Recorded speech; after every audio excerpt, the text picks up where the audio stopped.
সারাদিন ব্যস্ত থাকায় আমি সেরকমভাবে ভিডিও করতে পারছি না। আমাদের ধান সিদ্ধ চলছে, তাই আমাকে সারাদিন এখন খামার বাড়িতেই থাকতে হচ্ছে। তাই বিকালের দিকে গরুগুলো মাঠ থেকে নিয়ে এসে ভাবলাম কি একবার ছাদে যাই, দিয়ে একটা ঝাঁক করে ভিডিও করি। তাই কী ভিডিও করব ভাবলাম কি আমাদের গ্রামটাকেই দেখাই। এটা কিন্তু আমাদের গোটা গ্রামটা নয়, এটা আমাদের গ্রামটারই কিছু অংশ। আমাদের গ্রামটা অনেকটাই বড়, এটা একটা পাড়া। আর এমনিতেই আমি মিউজিক ভিডিও করতে পারছি না, মিউজিক ভিডিও করলেই ফেসবুক আমাকে কপিরাইট দিচ্ছে, তাই মিউজিক ভিডিও দিতে পারছি না। কিছুদিনের মধ্যেই ফেসবুক আমাকে মিউজিক ভিডিও দেওয়ার জন্য আমাকে পারমিশন দিয়ে দেবে। আর এই বাঁশগুলো চেঞ্জ করার জন্যই সেদিনকে পাইপগুলো নিয়ে এলাম।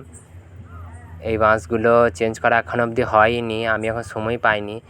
দেখাই যাক, যেদিনকে সময় হবে পাইপগুলো লাগিয়ে দেবো বাঁশগুলো চেঞ্জ করে দিয়ে। অনেক দিন হয়ে গেল বাঁশগুলো লাগানো, ভেঙে যাচ্ছে, তাই বাঁশগুলোকে চেঞ্জ করে দিতে হবে। সন্ধে হয়ে যাচ্ছে, এবার নিচে গিয়ে আমি গাইটাকে দোয়াবো, দিয়ে আমি চান করব।